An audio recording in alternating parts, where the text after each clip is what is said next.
आपके शेयर्स की वैल्यू कभी भी डाउन हो सकती है, आपको कभी भी लॉस हो सकता है। वक्त की सबसे बड़ी खबर शेयर बाजार से आ रही है। सेंसेक्स में 2100 से ज्यादा की गिरावट अभी दर्ज की गई है। शेयर बाजार में जबरदस्त गिरावट हुई है। अगर आपने 10 साल पहले टीसीएस के शेयर्स बाय किए होते तो सोचिए आज आपके शेयर्स की वैल्यू कितनी बढ़ चुकी होती। इसलिए हमेशा रिसर्च करके ही, सोच समझ कर ही स्टॉक मार्केट में इन्वेस्ट करें। शेयर मार्केट में उतना ही इन्वेस्ट करो जितना लॉस अफोर्ड कर सकते हो। तो अगर आप एक बिगिनर हो और स्टॉक मार्केट के बारे में जानना चाहते हो तो ये वीडियो आप ही के लिए है। Hey guys, welcome back to our channel. मैं हूं अंजू और आज हम यहाँ पे बात करेंगे स्टॉक मार्केट के कुछ बेसिक्स के बारे में। साथ ही कुछ टिप्स मैं आपके साथ यहाँ पे शेयर करने वाली हूँ जो बिगिनर्स के लिए बहुत हेल्पफुल होने वाली है। तो बिना स्किप किए हुए वीडियो को पूरा देखिएगा। चलिए शुरू करते हैं। अब सबसे पहले स्टॉक मार्केट को समझते हैं। भाई ये चीज क्या है? स्टॉक मार्केट एक ऐसी जगह है जहाँ पे कंपनीज अपने शेयर्स को, स्टॉक्स को बेचती हैं और इन्वेस्टर्स उन्हें खरीदते हैं। शेयर्स खरीदने का मतलब हुआ कि आप उस कंपनी में एक छोटे से हिस्सेदार बन गए हो। जैसे मान लीजिए आपने रिलायंस इंडस्ट्री का शेयर खरीदा तो आप रिलायंस के ओनर बन जाते हैं, बस छोटे वाले। मैं हूं डॉन, छोटा डॉन। अब क्या होगा, जब कंपनी ग्रो करेगी तो आपके शेयर्स की वैल्यू भी बढ़ेगी। लेकिन याद रखना कि आप मुकेश अंबानी के साथ बोर्ड मीटिंग अटेंड नहीं कर सकते। ससुर। अब यहाँ पे बात करते हैं की प्लेयर्स की जो स्टॉक मार्केट में इंपॉर्टेंट रोल प्ले करते हैं। तो यहाँ पे कई सारे की प्लेयर्स हैं जिसमें सबसे पहले आता है कंपनीज जो अपने शेयर्स बेच रही है। दूसरा आता है इन्वेस्टर्स यानी कि आप और हम जो शेयर्स को खरीद रहे हैं। यानी कि टाटा मोटर्स अगर अपने शेयर बेच रही है और हम उन्हें खरीद रहे हैं तो हम इन्वेस्टर हुए। अब इसके बाद जो तीसरा की प्लेयर है वो है स्टॉक एक्सचेंजेस जैसे कि एनएसई, बीएसई, जहाँ पे ये बाइंग और सेलिंग की प्रोसेस होती है। और चौथा जो इम्पोर्टेंट की प्लेयर है वो है सेबी यानी कि securities and exchange board of India, जो ये इंश्योर करता है कि भाई सब कुछ ठीक से चल रहा है ना।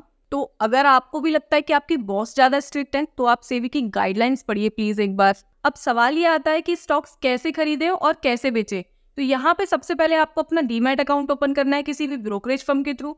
अब मान लीजिए आपको एचडीएफसी बैंक के शेयर खरीदने हैं तो आप क्या करेंगे, अपने ब्रोकरेज एप्लीकेशन पे जाएंगे, एचडीएफसी बैंक के शेयर सर्च करेंगे, क्वांटिटी एंटर करेंगे और बाय पर क्लिक कर देंगे। ये ब्रोकरेज फर्म क्या करेगी, आपके बिहाफ पर शेयर्स को बाय और सेल करेगी। तो यहाँ पे कुछ पॉपुलर ब्रोकरेज फर्म्स हैं जैसे कि जीरोधा, अपस्टॉक्स, एंजल ब्रोकिंग। आप अपने मोबाइल या कंप्यूटर के थ्रू इजीली यहाँ पे स्टॉक्स ट्रेड कर सकते हैं। फेसबुक, व्हाट्सएप छोड़ो यार और स्टॉक्स एप्लीकेशंस डाउनलोड करो। स्टॉक्स में सही तरीके से इन्वेस्टमेंट करने के लिए आपको स्टॉक्स को सही तरीके से एनालिसिस करना पड़ेगा। और सही तरीके से एनालिसिस करने के लिए आपको ये पता होना जरूरी है कि स्टॉक्स भी अलग अलग तरीके के होते हैं। तो जो बड़ी कंपनीज के स्टॉक्स होते हैं उन्हें हम लार्ज कैप स्टॉक बोलते हैं जैसे कि इन्फोसिस। जो मीडियम साइज की कंपनीज होती है उन्हें हम कहते हैं मिड कैप स्टॉक्स जैसे कि वोल्टास। और जो स्मॉल साइज की कंपनीज होती है उन्हें हम स्मॉल कैप स्टॉक्स कहते हैं जैसे कि वी गार्ड इंडस्ट्रीज। इसके बाद आते हैं ब्लू चिप स्टॉक्स जो कि स्टेबल कंपनीज के होते हैं।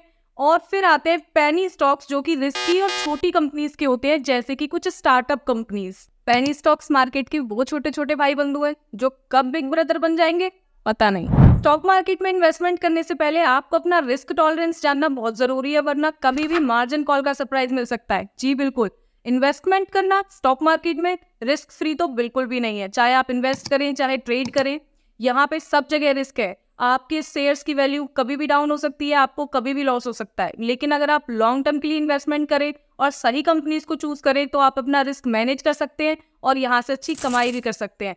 फॉर एग्जाम्पल, अगर आपने 10 साल पहले टीसीएस के शेयर्स बाय किए होते तो सोचिए आज आपके शेयर्स की वैल्यू कितनी बढ़ चुकी होती।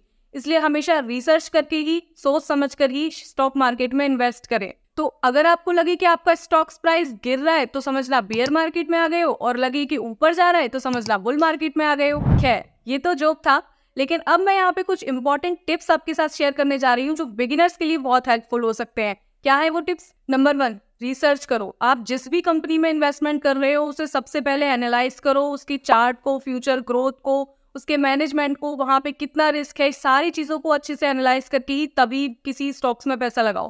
इसके बाद नंबर 2, डाइवर्सिफाई करो। अपना पोर्टफोलियो हमेशा डाइवर्सिफाई करो। मान लीजिए आपको 10,000 रुपए इन्वेस्ट करने हैं तो 10,000 रुपए किसी भी एक कंपनी के स्टॉक्स में मत लगाओ। आप 2 से 3 कंपनीज चूज करो और उनको अच्छे से एनालिसिस करने के बाद में वहां पे अपने पैसे को 2 से 3 कंपनी में अलग अलग स्टॉक्स परचेज करके इन्वेस्ट करो। थर्ड पॉइंट आता है कि लॉन्ग टर्म के लिए इन्वेस्टमेंट करो। मार्केट की शॉर्ट टर्म फ्लक्चुएशन से बिल्कुल मत डरो। लॉन्ग टर्म के लिए कंपनीज चूज करो, अच्छे स्टॉक्स बाय करो, आपका रिस्क बहुत अच्छे से मैनेज हो जाएगा। फोर्थ पॉइंट है कि स्टे अपडेटेड विद न्यूज।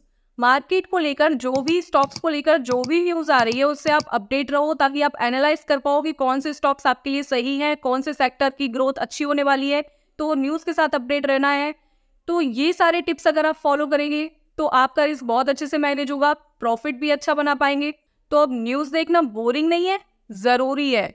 तो गाइज ये था एक छोटा सा वीडियो स्टॉक मार्केट के बेसिक्स के ऊपर। अगर आपको वीडियो हेल्पफुल लगा है तो वीडियो को लाइक करना, अपने फ्रेंड्स के साथ शेयर करना और चैनल को सब्सक्राइब करना बिल्कुल मत भूलना ऐसे इन्फॉर्मेटिव कंटेंट के लिए। और अगर आपको किसी और टॉपिक पे वीडियो चाहिए तो मुझे कमेंट करें। Thank you for watching and happy investing.